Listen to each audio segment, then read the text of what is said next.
zaburi 105 duhereye ku murongo wa mbere.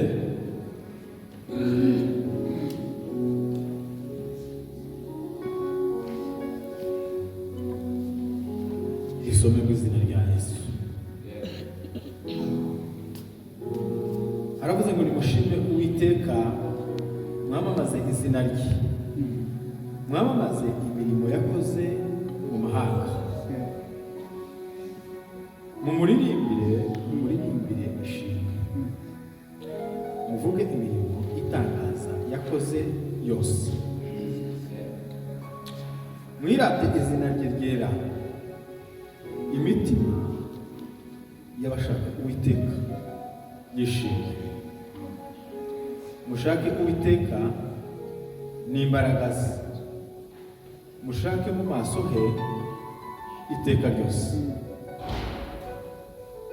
Mwibuke imirimo itangaza yakoze, ibitangaza bye n'amateka yo mu kanwa ke. Amen. Mwami Imana yacu urakiranuka ibihe byose, ugira neza, ugira neza, ugira neza mu tuba tubitekereza. Tugushimiye guterana kwera waduteguriye, ukabona ko muri iki gihe ko dukwiye guterana. Rero wa munsi twategereje, wa munsi waduhaye, wa munsi wadukumbuye, ni none tuhageze. Asante ko wabikoze, asante ko waturinze, asante ko warinze ibintu byose byashoboraga kuza uyu munsi. Urakoze Data, duteraniye aha, duteranijwe no kukuramya no kuguhimbaza no kukumenya no kukumva, kugira ngo Mana ugire imitima yacu neza. Ibizakorewe aha n'ibigiye kuhakorerwa n'ibizakorerwa byose bitubere Mwami wanje. Buri muntu wese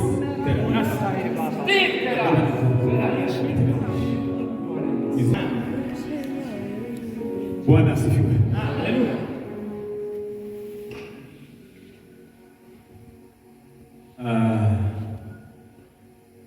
Mana y'ijuru ihimbazwe. Haleluya. Shimiye Imana cyane ko igize neza iki giterane kikaba. Bwana asifiwe. Uwovuga ibyo gusa n'ibindi cyane,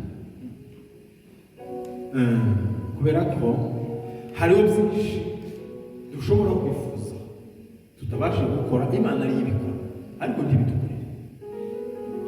Kuba yarabikoze yamucyubahiro. Amen. Nongeye gushima Imana cyane kubera ko Imana yongeye gutuma mbabona. Bwana asifiwe. Amen. Si igitangaza ko noreguka hirya mu kumva ko nabaye bareba. Ibyo se ndabesheba uko ni ukuri. Mani yamushoboye.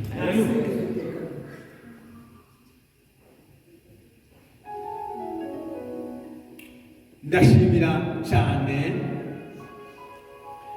Imana yo mu ijuru hamwe n'umuyobozi bw'iri tsinda ryateguye iki giterane, kuba mwaratekereje ko natwe dukwiye kuza tugasanga ijambo ry'Imana. Imana yamucyubahiro. Amen. Amen. Amen. Ko ndahina amashimwe cyane. Ndashimira kandi cyane abateguye gahunda y'ingendo zacu kugira ngo tugere hano. Imana ibahushe. Amen. Umuntu wese uzi ko yageze uruhare data w'ijuru amugororere. Amen. Amen. Ibyo bintu ko ndabyihutamo cyane kubera ko ni umwanya wa nijoro. Manishe. Amen. Ndagira umwanya muto ntabwo. Ibyo ndagira umwanya muto. Niza gutinda ntimungaye sinje bizaba biturutse. Bizaba bifite aho byavuye. Umuteguro w'iki giterane baduhaye iki gice kugira ngo ari cyo tuzasoma hanyuma kibe ishingiro ry'ibyo tuzasangira muri iki giterane. Atukuzwe mu Haleluya. Uku singiye kwigisha jenyine, uku twese twigishije. Amen. Abantu bataza bamenya kwakira ibintu no gusobanukirwa ibintu no kumva ibintu, baza bagira ngo uvuga butuma n'uyu nguyu warambuye Bibiliya akavuga ngo tugiye kuganirira ijambo. Uku mwigishije keretse hari mbaye ikigwari cyo kumva ibyo mwigishije. Yego. Tugire tatabi. Bwana asifiwe. Uku natangiye usigaye inyuma kwe. Muri iki gice rero iki ni igiterane cyateguwe n'itsinda ngo ry'abaramya n'abahimbaza. Uko siko bimeze. Hamwe n'ibyo rero kuramya ndibigarukiye gusa kuririmba. Kuramya ni ikintu cyagutse cyane, nicyo cyatumye Imana irema umuntu wese arema umugambi gusa uburyo bute wo kuramya. Atukuze kuramya Imana tuzamura icyubahiro cy'Imana. Bwana asifiwe. Ndibigira melody ifitwe n'abaririmbyi na korali, ariko kuramya kugira melody. Noramya Imana nerekeye kandi makagenda kagera muri Afurika titwogira ritimbe n'abasigaye hano. Haleluya. Noramya batacuranze, noramya mu masengesho, noramya mpaendera, noramya nicaye, noramya mpaendekereza. Tuvuge kwa nini kuramya tikugira melody igirwa n'abaririmbyi na za korali. Atukuze.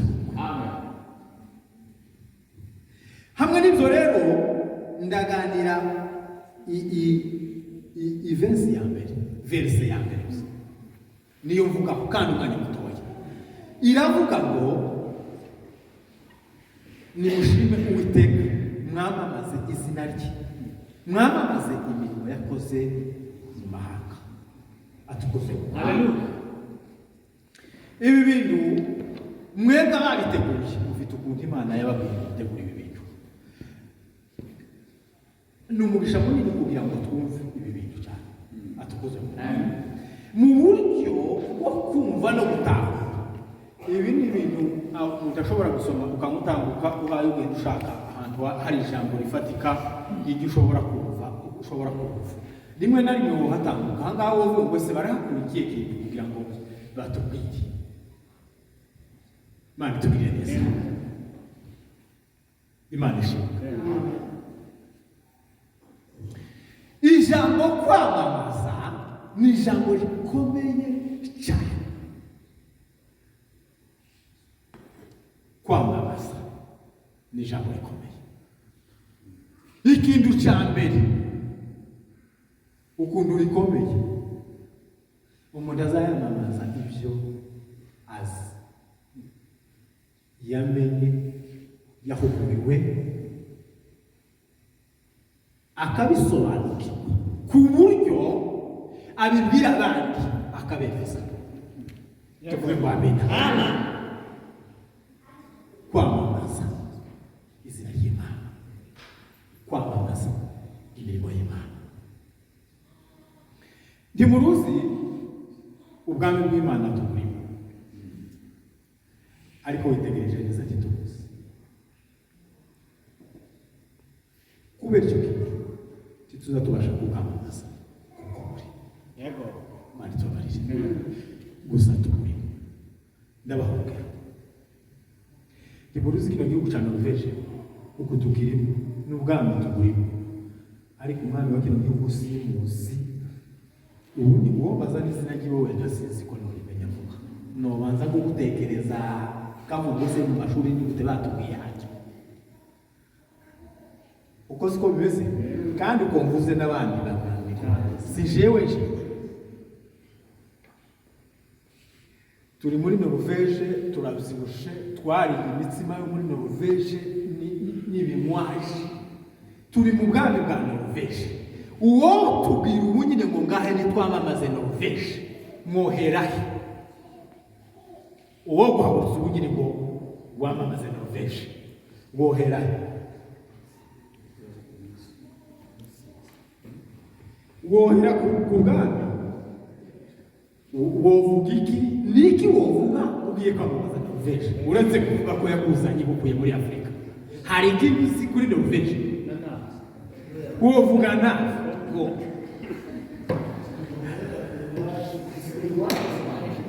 mani twabaje ntamuntu wokora ufite ibyangombwa bya Norvège ndabifite nawe urabifite tawo nyurwana nawe tawo kunyurwana ariko wo kugira ngo ngahe kugana ya ngaho yamaze wo kwamufatize kandi uko naje nikomeze ariko ngo tuvugane na Norvège. Ngiki kintu gikomeye giteye ubwoba tugomba gutekerezaho, ariko umuntu watekereje ijambo nawe yumva ibi bintu abanze asubiremo ibi bintu. Bari tubarize iyo leta ibonye ikintu ko ari ngombwa igiye kugikora mu gihugu ishaka kukibwira abanyagihugu kugira ngo babyumve. Mu gitondo kare kare hariho abanyamakuru n'abavugizi ba leta baza bategura ibintu byose bakempurima bagashyira mu mayira abiri mu marompwe ku marembo y'amakanisa n'amabiro akomeye na za ministere. Mu gitondo ibyapa bikaba bisohoka, abandi bakaja ku maradiyo, abandi bakaja ku mateleviziyo. Mani tobari cyane kugira ngo abanyagihugu bose hatazagira umuntu uvuga ngo aya makuru jewe sinigeze namenye. Barangiza bagashiraho n'igihe runaka cyo kugira ngo ibyo bintu abantu bose bazaba bamaze kugira gute uwazindutse azabe yarazindutse, utarafungura radiyo azabe yayifunguye, utarabyuka mu gitondo azabe yabyutse n'amaringa, warwaye azokire itangazo asange igihugu cyamaze kwafasha amadore uko bavuze kubijanye n'imiyoborere y'igihugu. Mani tugire neza. Ubu bwami bw'Imana, Bibiliya ijambo ry'Imana riza ritubwira Yesu ngo yitegereza abayuda, ngo amare kubitegereza neza arabareba, arababwira ngo mushake ubwami bw'Imana no gukiranuka kwayo, ibindi byose yashakaga iki nuko yamenye neza ko ubwami batabona. Ngo bamare baramubaza ngo ese ubwami bw'Imana ni iki? Ubwami bw'Imana buri arababwira ngo buvarimo ubahagaze buri muri mwebwe ko muravugana ntabwo muri kumwe nabo ariko ntimuzi. Mani tubare cyane kimwe Imana yanenze abayuda. Bibiliya ijambo ry'Imana riza rivuga tuvuge ngo amena. Iyo usomye igitabo cy'umuhanuzi Esaïe igice cya 4 kubera ku murongo wa mbere, Bibiliya izivuga ngo urubanza imanza zimwe mu manza Imana ifitanye n'abantu. Ngiki kintu Bibiliya iravuga ngo Uwiteka afitanye imanza n'abenegihugu kuko ngo kitarimo iki ukuri haba no kumenya iki Imana. Ngiki kintu rero tugomba kwamamaza uwo tuzi atukoze ngo yego uramuzi uwo kwamuzi unyene kuvuga Imana uwo vuga iki? Abantu bazi Imana mu byo yabakoreye, ariko se nawe garukira Imana iragarukira kubera ko yanzanye muri kino gihugu. Imana iragarukira kubera ko yakijije umwana wanje wari urwaye. Imana iragarukira kubera ko yampaye abantu.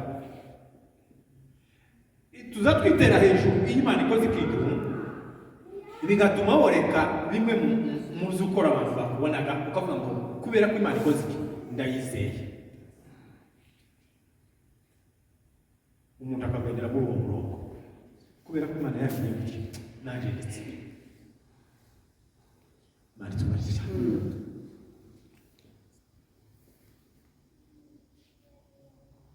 Ariko Imana ishaka ko tuyizera kubera iki ibyo tureba ikora kubera tutazi ibyo yakoze.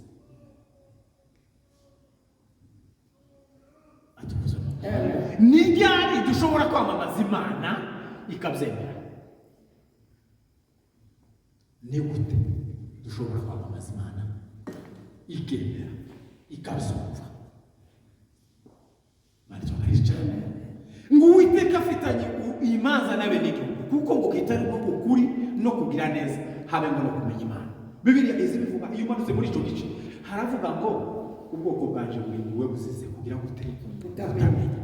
Bibiliya ikavuga muri ico gice ngo ubwo mwarese amategeko y'Imana ubwo mwayibagiwe naje nzavuga urubyaro rwanyu. Apana mwebwe kandi umuntu bamubwiye ngo zibagirwe urubyaro rwawe bashaka ukimanika tacu bumaze baricyo baricyo wamenye Imana kungana iki ku buryo woyamamaza? Niki uwo kwamamaza Imana ivuze ngo ngaho amamaza?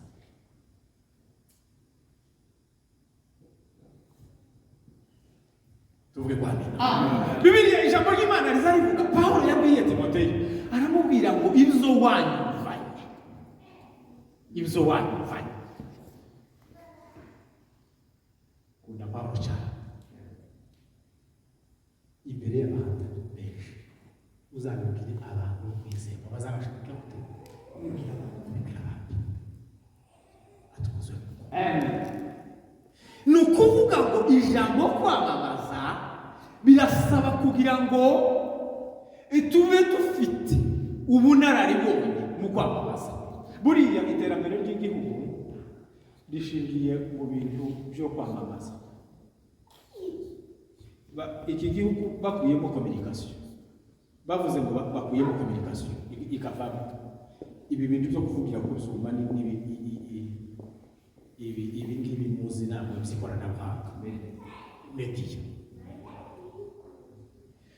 Ni ukuvuga ngo nyuma y'imyaka 5 iki gihugu ndicomenya ibindi bigeze nabyo tuzomenya ukigeze. Ni ukuvuga ngo iri jambo kwamamaza ubwami bw'Imana atukuzwe. Ni jambo niryo shingiro ryo kugira ngo abantu bumve Imana atukuzwe. Pawulo yandikiye Abaroma mu gice icyacu uhereye ku murongo wa 14 haravuga ngo bamwambaza bate bataramwizera kandi bamwizera bate bataramwumva. Ngiki kintu gikomeye giteye ubwoba mu mitima y'abantu. Umuntu akamubaza ukamusa akavuga ngo ngiye kwamamaza Imana utaricara hasi utekereze kesi kirira niki kirimo mari twaricara bamwambaza bate bataramwizera kandi bamwizera bate bataramwumva ndetse ko banazumva bate ari ntawababaje.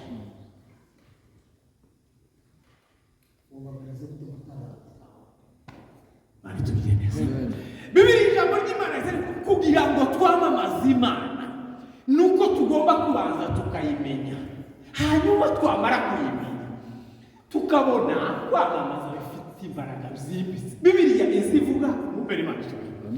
Bwana sifiwe. Usomye igitabo cy'umuhanuzi Daniyeli mu gice cya 11:32 hazavuga ngo abantu bazi Imana yabo ngo bazakora iby'ubutwari. Twokora ibintu by'ubutwari tutazi Imana nta butwari twakora. munsi y'Imana tutarabanza ko tuyimenya. Uwo Yesu namenye yadutiye byose, namuhaye umutima wanje nawe yarapakije byasako uzaterwa y'ubuhungiro uko bizamera kose azanihaganisha. Bwana sifiwe. Mlinzi anavuza kwa maneno yake Mungu yanatugusa sana, hata tupeleleze mwenendo wetu wa roho. Atukuze Mungu. Amagambo y'Imana ngo azadukoraho cyane kugira kugeza igihe dutangira kugenzura imikorere yacu yo mu buryo bw'umwuka. Atukuze Mungu. Uza wigenzura, uza wikorera introspection.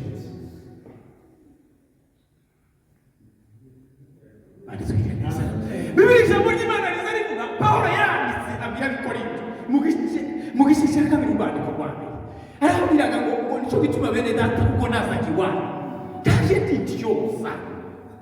Iyo amagambo nizo navugaga tizari bishingiye ku bwenge bw'abantu kugira ngo kwizera kwabo kudahagarara mu bwenge mu buriganya bw'abantu.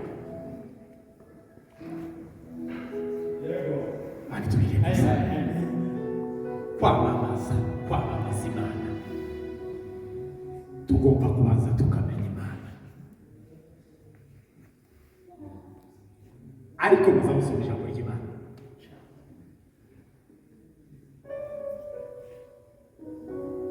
Bari tubire neza. Paulo akomeza kuvuga muri ayo magambo, aravuga ngo muri icyo gice habamo amagambo y'ubwenge. Bibiliya izivuga ngo ubwo bwenge si ubw'ab'iki gihe, ngo kandi ngo si n'ubwo abatware b'iki gihe bashiraho, kandi ngo mu b'iki gihe ntawe bufite, kuko iyo baza kubwira ngo ntibaba barishe umwami w'abana. Bibiliya izivuga ikomeje muri icyo gice hakavuga ngo twebwe ngo ariko twebwe aho twahawe umwuka w'isi, ngo ahubwo twahawe umwuka ugira gute uturuka ku Mana, kuko ngo iby'umwuka tuza tubisobanuza iby'umwuka bindi. Muza musoma ijambo ry'Imana kugira ngo mumenye icyo ijambo rizana ubugingo. Atukuze Mungu. Bibiliya ijambo ry'Imana rizarivuga Paulo yaravuze, Bwana ayibidwe mu gice cya 14 byakozwe n'intumwa. Bibiliya izivuga ngo babarenganiriza muri hariya i Tesalonike, intumwa bari kumwe na Sila, ngo barabarenganya cyane, noneho barabakubita babagirira nabi bari kwa Yasoni, ngo bamare biba ngombwa ko bababwira ngo mube mugiye hano tutamahoro ahari. Bibiliya ijambo ry'Imana zarivuga ngo baratsuka ngo baja i Beroya. Tuvuge ngo amina. Bibiliya izihamya abantu b'i Beroya. Bibiliya iza yamivuga muri icyo gice ngo ariko ab'i Beroya bo bari beza, kuko ngo bakiranye ijambo ry'Imana umwete wose, bashaka kumenya ibyanditswe kugira ngo bamenye icyo isezerano ry'Imana rivuga. Mani tubarecane. Ariko ngo Abayuda bamenye amakuru ko byagumye igitaramo cyatsukiye i Beroya, ngo baramanuka. Isinagoge ngo yari yashushe, igitaramo cyari kimeze neza. Bezi manicho. Bwana sifiwe. Gicu Satani yaka. Kubera kugambe bw'Imana bwari ko bwamamara i Beroya. Satani baramanuka. Ngo bahamanuke, Paulo aravuga atangaho tibikunze. Reka basige aba bacu kuko bari kumwe na Luka ngo iwe yabugiki. Arahamusika, aramanuka. Ngo aje muri Atenari. Ni mwumva ukuntu iby'Imana bizabigira agaciro gake mu bantu. Bibiliya izivuga ngo bakubitana n'amatsinda abiri, ngo abapekureyo n'abasitoyiko. Niko Bibiliya ivuga muri cyo gice cya 12. Ngo bakubitane na Paulo umunsi umwe. Bamwe baravuga ariko uyu munyamagambo niki ashaka kuvuga. uyu munyamagambo nk'uko abantu bazapfuza iby'Imana ngo abaye umunyamagambo. Gusa uyu munyamagambo ni iki ashaka kuvuga? Baramukuye ngo bagere hariya bakunye kubazanya atari ko baretse tukamwumva. Umwe ngo yamavuga ngo baza ngo ari umwigisha w'Imana zizatuka. Ariko abantu baza bapfobya ibintu yamabwira abandi ngo aho kureka ngo Pawulo asobanura ibintu wenyine yamabwira ngo banza ngo yigisha w'Imana ngo zizatuka. Imana itabahica. Ariko Imana ishimwe waramamaye mwami w'abami isi yose urabiye waramamaye mwami w'abami isi yose urabiye barasifiwe. Bibiliya izivuga ngo baramubwira ngo ngwino hano bamujana ahantu hano habaga iteko ngo ni muri Areopago ni mu nteko yabo y'abantu muri Atenayi. Baramubwira ngo tubwira aya makuru uhaye uvuga ko tuhaye tuzi ibintu bitoroshe kuko ngo yari bavuga ngo bikaza bibatwika bumva ari ibintu batopfa kureka gusa ngo babiceho. Baramubwira ngo bakuvuga aya makuru tuyumva ati kuze waramamaye mwami w'abami isi yose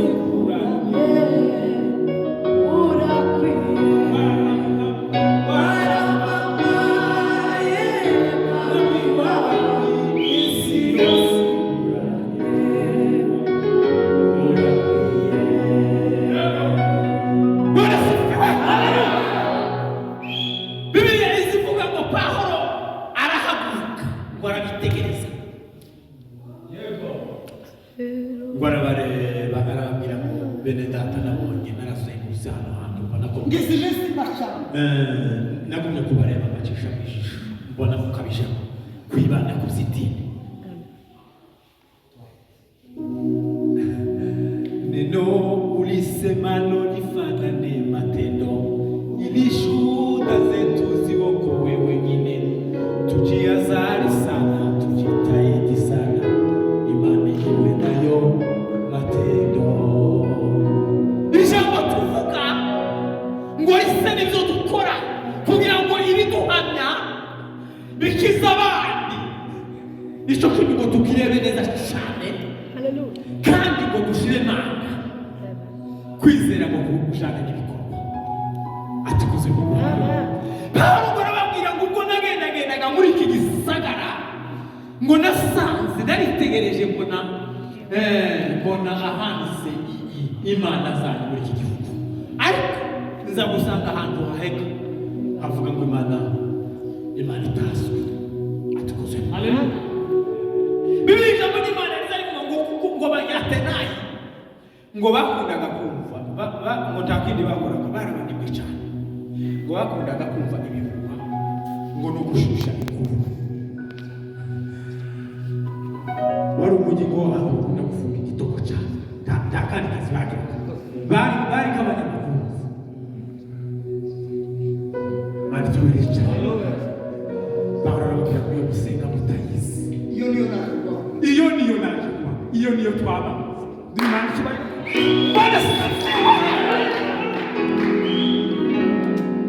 uwo tuvuga nta wundi ni Yesu uyezima yazwe n'abubatsi ariko umwana byaratoranijwe.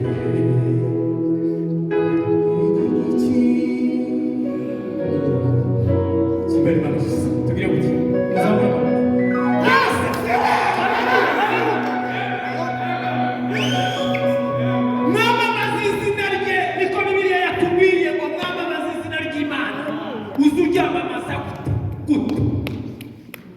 Mani tugiriye neza.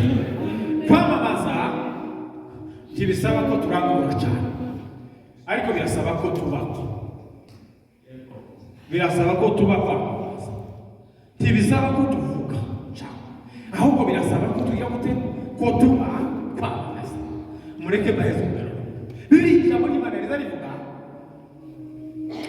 iyo usomye mu gitabo cyo kuva Mose ngo atekereza ku Mana cyane abana n'Imana ngo arangize umunsi umwe ngo arayibwira ngo ndashaka ku Mana nyereka unyereke ubwiza bwawe.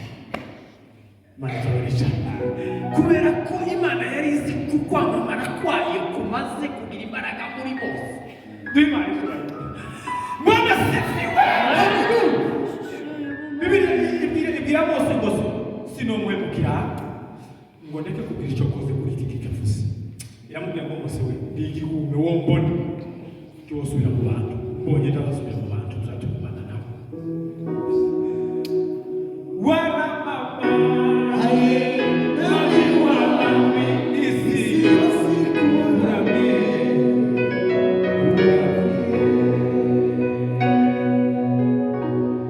Bibiri iramubwira ngo Imana iramubwira ngo ndagukingiriza mu maso. Mose ngo abona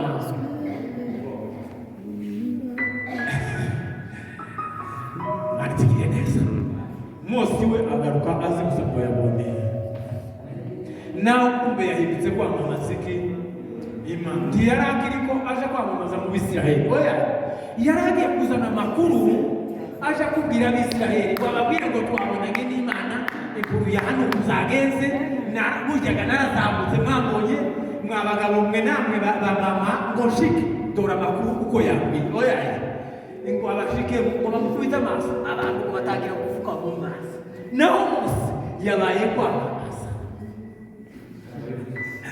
yabaye bwiza bwa data. Ntibigeze bamubwira ngo se nayahe makuru baramubwiye ngo igirayo izuzanye noneho ntitwokwegera izuzanye.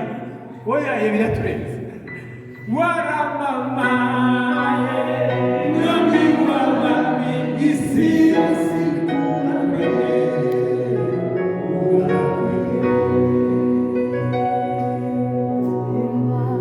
ubwiza bw'Imana ngo bumurike muri Mose. Isiraheli yakira icyubahiro cy'Imana. Mose bitamusabye gusobanura, birasaba ko tumenya Imana twarangiza tugahinduka kwamamara kw'Imana muri twebwe. Umuntu nakubona akubone mu Imana, umuntu nakubona wamamaza Imana bitagusabye kugira ngo gusobanura amagambo maremare. Mani tubari cyane Pawulo yaravuze mu rwandiko rwa kabiri rwa Bikorinto igice cya kabiri mu rwa 14 ngo ariko Imana ishimwe kuko ihora guturangaje imbere ngo no kuduheza kuneshereza muri Kristo Yesu atukoze mu ngo kuko ngo turi impumuro ya Kristo. Imana ngo iduheza gukwiza hose impumuro yo kugira gute yo kuyimenya. Iyo ni inshingano yacu yo kwamamaza Imana.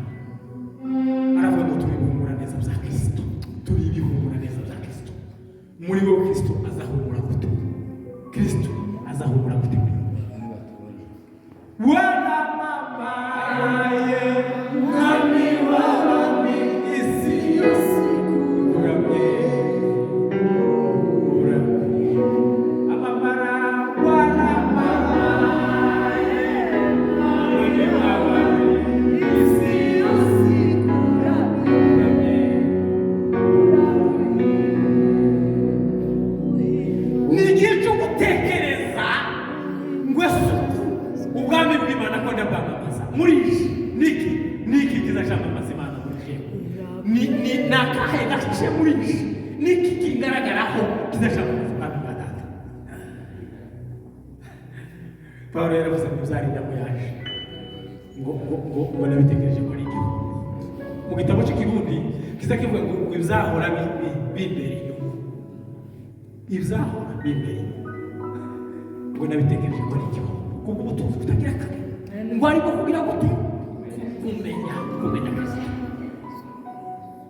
atukoze ngo ndetse n'ibintu byose ngo nabitekereze ko ari amasi. Mu bindi bitabo biza bivuga ibyo ngo ari amasi. Abantu baza bashaka gutsinda kugira ngo ibintu Pawulo neza ibyo yari ibyari Pawulo yari afite umwanya ukomeye cyane muri guverinoma yawe ariko babona kamasi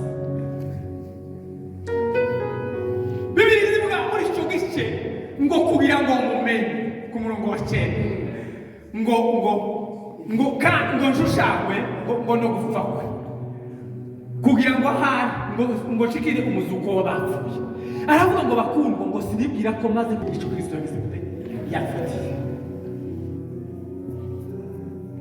atikoze wala mamaye nami wala isi siku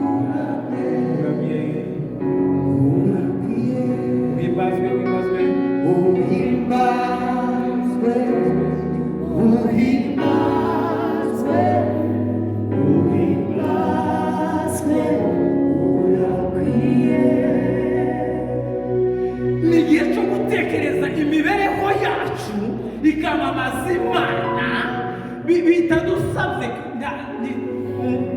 kwamamaza ubuzima bw'Imana kuramya Imana nibyo tubazo si ibyo dukora kuko ibyo dukora biratwitamuye ariko ibyo turi byo biri muri twe atukoze ni ukuvuga ngo tukwiriye kuba byo tukareka kubikora ahubwo tugahinduka byo tuvuge ngo Bibiliya ijambo ry'Imana rivuga Petero yaranditse aravuga ngo mugire ingeso nziza hagati y'abapagani ngo nubwo babasabye akabakora nabi nibabona imirimo yanyu myiza ibyo ngo bizabatera kugira gute guhimbaza Imana. Bagabo b'umwami n'urubyiruko basore bakobwa n'abahungu uzawamamaza Imana gute muri wewe niki cyatubera akamaro ko kwamamaza Imana.